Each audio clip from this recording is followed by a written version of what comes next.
Hi everyone, and welcome to the Imagining a New We video series with me, Dr. Samantha Cutrara, a video series designed to help history teachers and other history educators teach history in ways that are more transformative, meaningful, and inclusive for their students. We're continuing our pandemic pedagogy series today. I am so overwhelmed with the response, and I am so excited to be able to share these conversations with you and put them together. The conversations are now available on a podcast, which is really exciting if you want to listen. The link is below, always let me know if you want to participate in the conversation. It's so enriching, and I am so glad about the response that we're getting. Today we are talking to someone else incredible. I'm so excited. We are talking to Dr. Funké Aladejebi. She is a historian, women's studies prof at the University of New Brunswick, and she's another historian of education, and she's focused primarily on the history of Black women teachers in Ontario. She's working on a book right now called, and I'm reading this, Girl, You Better Apply to Teachers College, The History of Black Women Educators in Ontario, 1840s to 1880s. I think it is so exciting, her work, because of the ways that she talks about the importance of cultural identity for so many teachers, and to be able to hear their stories and listen to their stories, to be able to learn from how we can enrich our own practices is so integral to the work that we do as educators, and the work that we should be doing in imagining a new we. So let's go over to Zoom and let's start a conversation. Hi, Funké. Thank you so much for speaking with me today. I'm so excited to be able to have another historian of education talking on this series, especially because you also have a women's studies and gender studies background in both what you're teaching and in your own scholarship. And so thank you so much for speaking with us today. Thanks so much for having me. I'm looking forward to continuing some of these conversations and contributing to what I think is a series of really awesome dialogues. Yeah, thank you. I did a little introduction and I mentioned the manuscript that you're working on. Do you want to just do another little introduction of yourself before we get started? Sure. So I'm Funké Aladejebi, and a lot of my work focuses around Black Canadian history and the intersections of Black Canadian history with gender. And so a lot of my work looks at Black women teachers, their experiences in teachers' colleges, teaching institutions, but also their experiences as educators in the classroom. So a lot of this looks at race, the intersections between race and gender, and how these experiences influence the way we think about history, the way we write history, and the way that educators experience the classroom. Yeah, those are such important intersections, and I think especially right now to be able to think of those intersections in this conversation. So I'll start with the first question about whether or not you have thought about history any differently from this moment. And it's interesting because what I've found is that people that already have a very intersectional understanding of history, it hasn't changed their understanding or thoughts of history right now, but it's really augmented the importance of these intersections. Any thoughts on that? Have your ideas about history changed during this moment? Yeah, I think my ideas of history have been magnified in really, really interesting ways.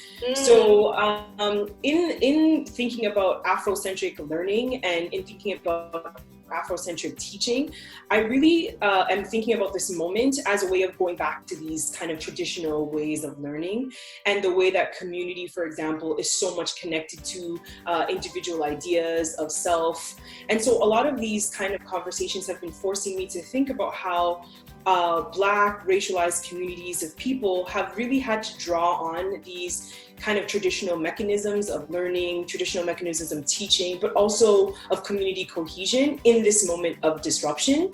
And so I think for me, COVID-19 has forced me to revisit these mechanisms of Afrocentric learning, of even Indigenous knowledges, all of the ways that we think in the most abstract sense and the way we write in the most abstract sense about history. It's really forcing me to think about the practical elements of that. How do communities of people who rely so much on community connection deal, right, with COVID-19, which forces a sense of individualism that is incredibly difficult for certain communities of people? Or how do you grieve the loss of a community member when you can't be physically present within that, right? So these are interesting moments that it's forcing me to think about the historical legacies of these mechanisms and what it means in a practical way to how people live now.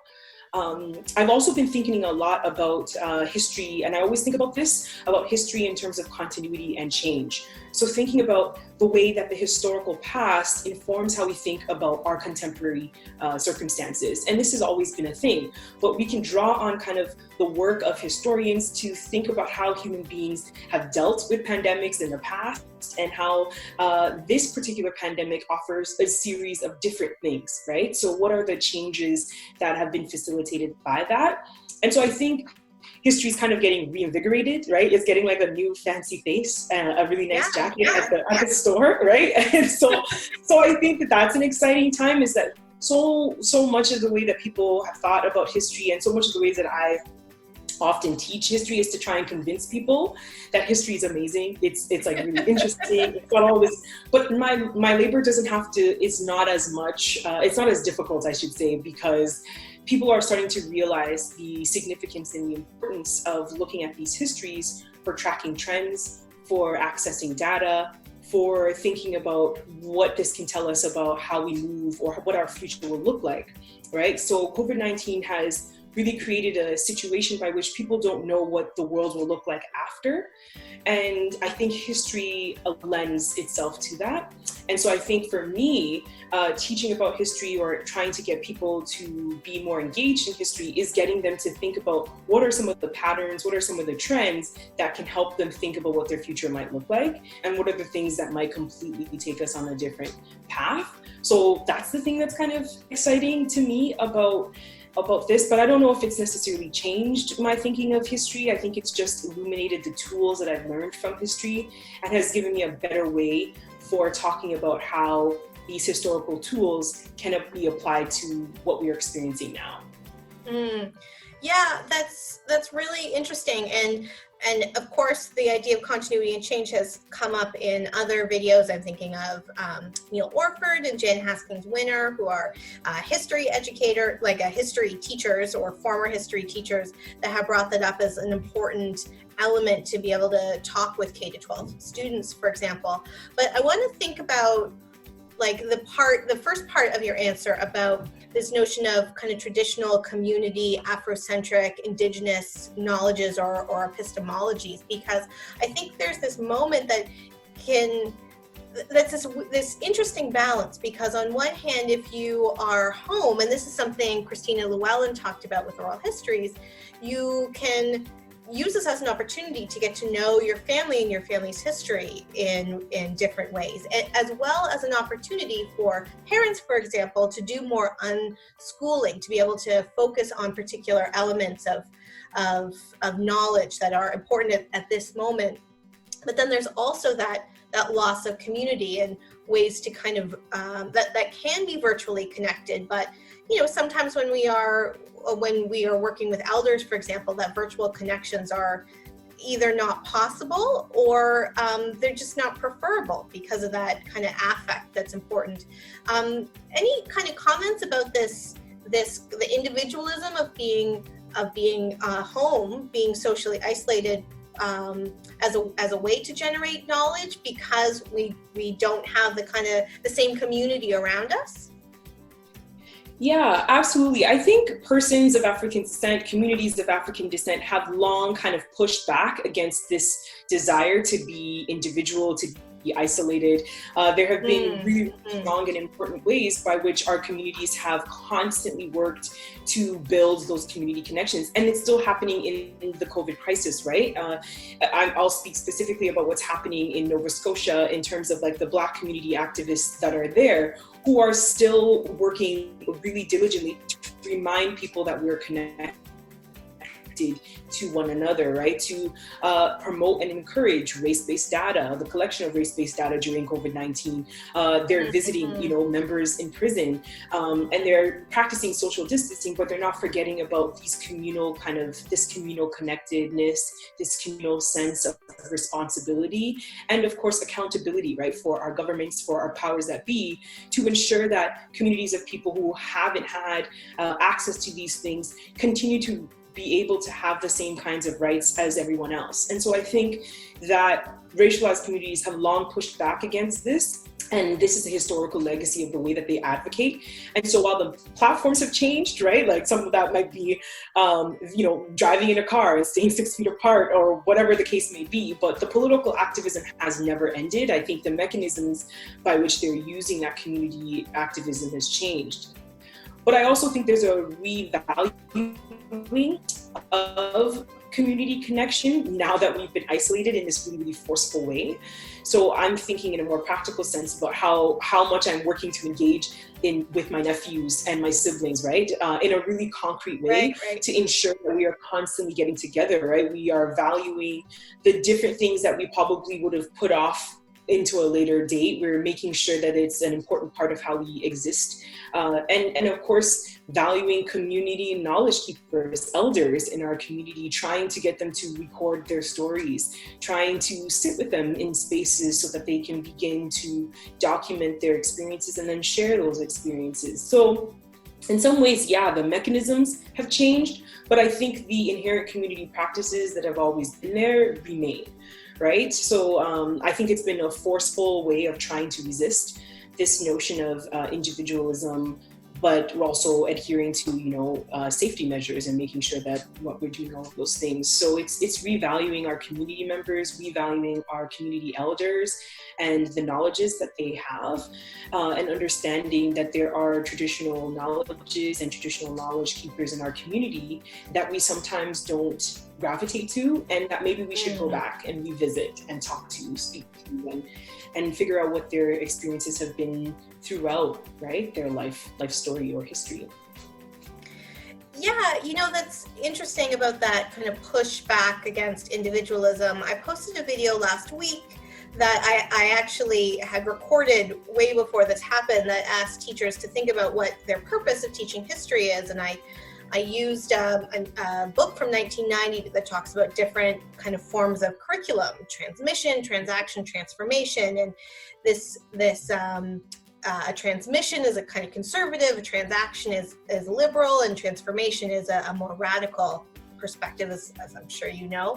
And I always advocate against kind of this liberal approach to teaching history because of the ways that it is focused on individuals. It isn't focused on progress as the product, but just as like a process, like it's going, don't worry, things will be fine. And that we really should advocate for more history education that is transformative and that is based in intersections and it's based in community and based in making social change. And that was really cool that Christina Llewellyn talked about in her video, that if we aren't hearing stories differently, then we can't advocate for social change based on the experiences of that stories. And so those are some of the things that I'm pulling from, that I hear from what you're saying. Do you think some of that will shift the way we teach history after this moment? Do you think the teaching of history will change after this moment? Do you think there will be more of a transformation, social change, political activism, connecting with elders after this moment? I hope so, right? The optimistic side of me is really really hopeful. Yeah, and it's thinking about how, we have these interconnected histories that are parallel to one another, that are constantly in dialogue with one another. I think sometimes the way that Black Canadian history has often been treated in Canada has been that it's something separate, right? That it's something that people over there experience. It's not something that is inherently part of the Canadian nation. It's not part of the national story. And I think the potential for this kind of moment is that it's forcing us to think about how deeply interconnected these stories are, and how much they learn from one another, how much they are in communication with one another. And so I think teaching history will be that. I think people will realize that these digital platforms have allowed us to bring community into the classroom, but also that the school, right, the physical place of the school is not just the end-all be-all place of learning, right? That learning can happen in community, that learning can happen, and it seems simple to repeat these things because I know other educators often think of this, but I think really genuinely I hope people are thinking about the way that learning can happen in different places. So I think history will change in that sense. There is also a pessimistic side of me that kind of thinks that the people who have always engaged in history and thinking about the teaching of history as constantly evolving and constantly relevant to our daily life will continue to do that. And the people who haven't really thought about or cared about history and the way that history informs our present context will continue to think that way too. And so part of me kind of, I'm seeing this interesting but I'm also deeply grounded in the social reality that we're in, where people, given all of the historical information, given all of the scientific information that we have, continuously reject factual data and evidence for something else, right? And I think that that's something that we have to be acutely aware of and combat against.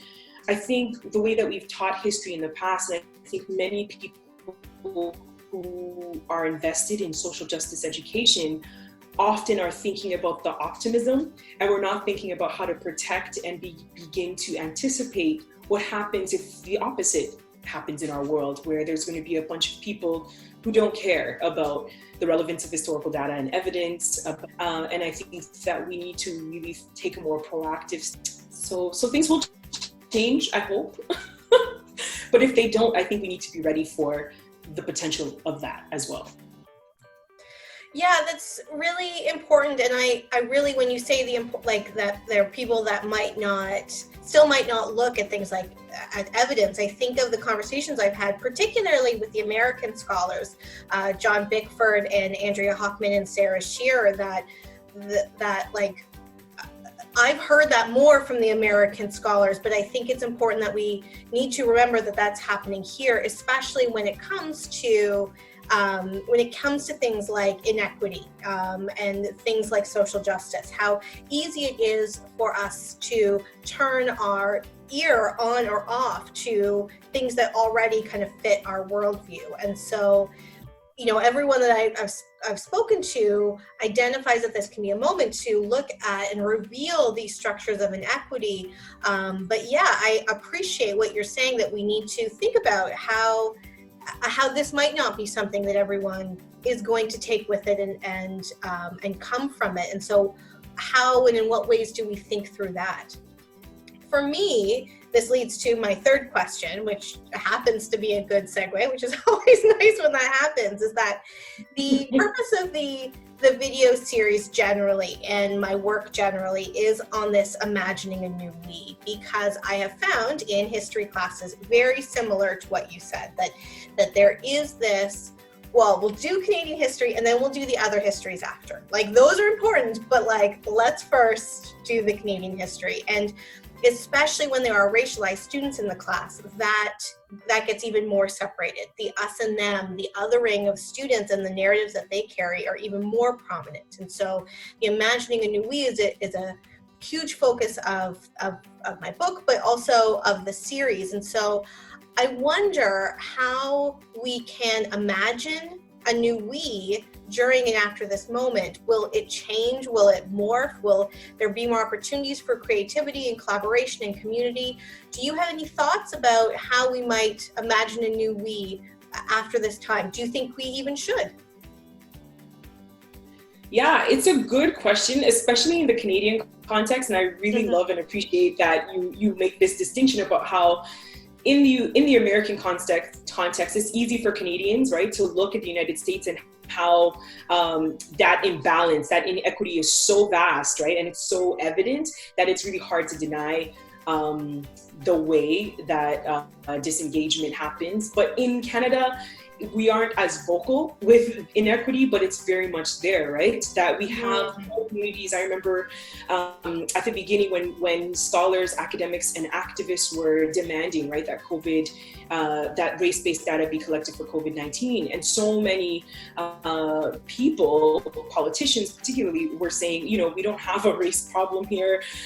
There's no need, right, to collect this data. And I think that leaning on erasure, that leaning on silencing is something that we really need to try as much as possible to push against.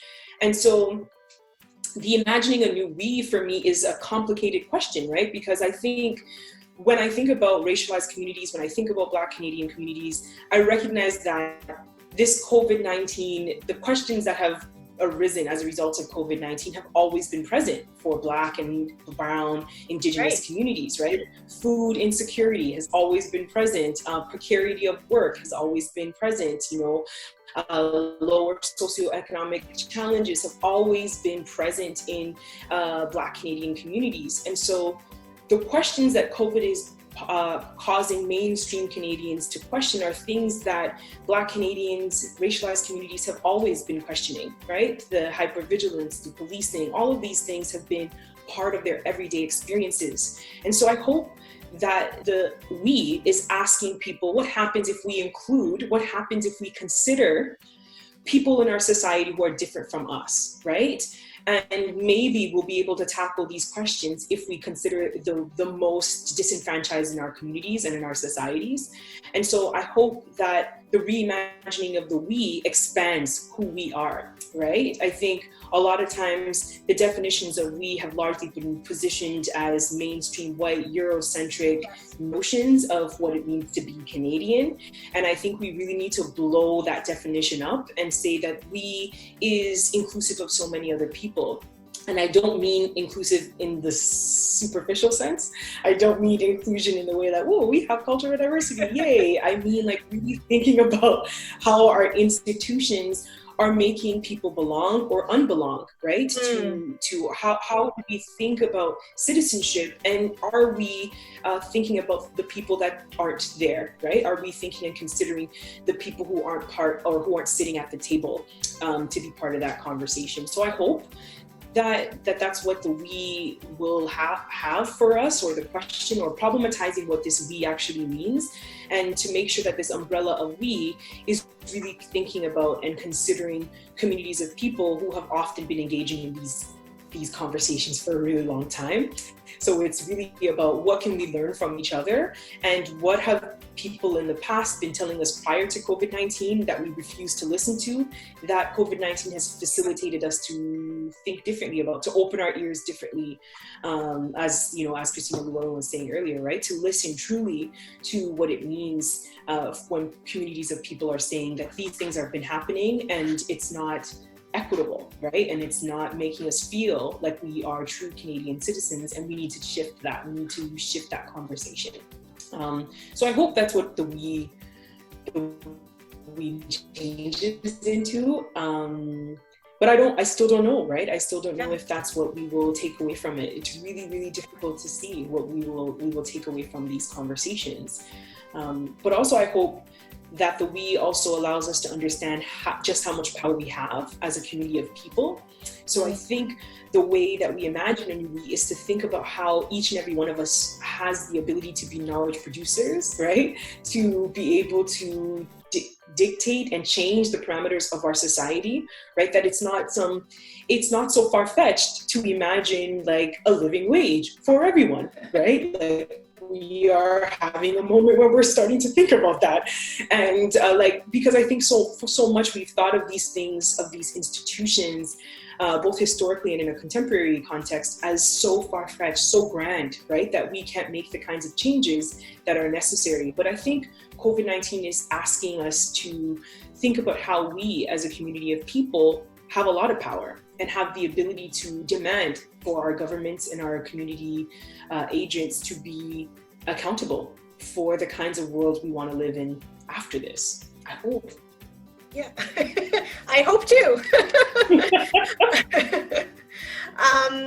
It's there's a lot of things that I would like to respond to there, because it was just so awesome. Let's just talk about the hope, because I hear hope a lot in all of these conversations, and I hear people saying, like, I would like to be optimistic, and I think that this notion of hope and this notion of optimism can also be blended with these feelings of discomfort, to be able to see things that, like you said, we have been trained not to see or just disavowed. And I think also to point viewers to some other videos about Sean Carlton's conversation, who was like, colonialism hasn't stopped. Like, where are our conversations about nation-to-nation relationships?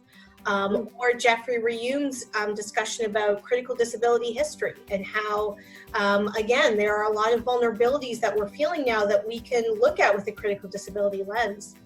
But this notion of imagining a new we and that it needs to look different, I think of the conversations I had with Andrea Hochman and Sarah Shear. It was the same video. And they were saying, like, if the we that you're imagining does not make you feel, actually, I don't know if they say this, but this is what I took from it. If the we that you're imagining doesn't make you feel uncomfortable, then it's time to rethink what that looks like. And I point to the archivists we've talked to, Chris Sanigan and Adam Burrell.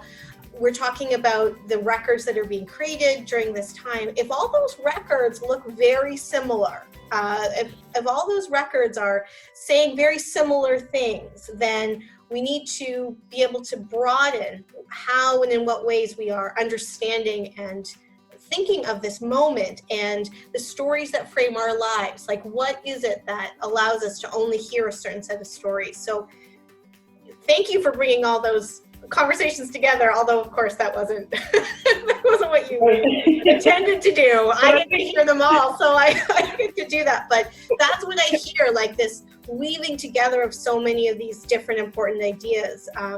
So thank you for doing that. Yeah, I love it, and that hope doesn't mean anything if we don't put it to practice and action, right? The next step. I hope COVID-19 is allowing us the space to actually think really critically through how we would like to direct our activism, because that's the next phase, right? That it doesn't mean anything if we're having these conversations and we don't move into the next phase, which is to mobilize, right? In a really clear way that includes all of the we's we want into these conversations, the we's that make us uncomfortable, the we's that we've forgotten about. And so for me, that's the exciting potential of this all, is that we are all what the world will look like next. But the idea after this is to be like, then we are all responsible for ensuring that world happens, right? And part of how we move, right? That as teachers of history, right? Educators, it is not enough now to talk about these things. It's not enough to just say that this is what the world looked like. The next step is to say, this is the way, and these are the potential platforms that we can use to facilitate change in a way that truly makes you feel like you belong to the Canadian nation if you want to, or that you want something completely different. Yeah. And so I hope that's where we go.